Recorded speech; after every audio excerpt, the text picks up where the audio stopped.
السلام علیکم ورحمۃ اللہ وبرکاتہ۔ بسم اللہ الرحمن الرحیم۔ حدیث کو شیئر کرنے میں ہماری مدد کریں، شکریہ۔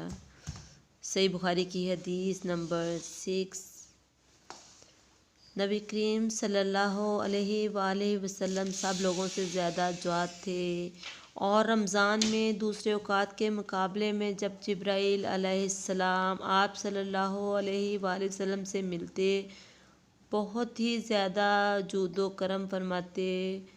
جبرائیل علیہ السلام رمضان کی ہر رات میں نبی کریم صلی اللہ علیہ وآلہ وسلم سے ملاقات کرتے اور آپ صلی اللہ علیہ وسلم کے ساتھ قرآن کا دورہ کرتے، غرض نبی کریم صلی اللہ علیہ وسلم لوگوں کو بھلائی پہنچانے میں بارش لانے والی ہوا سے بھی زیادہ جود و کرم فرمایا کرتے تھے۔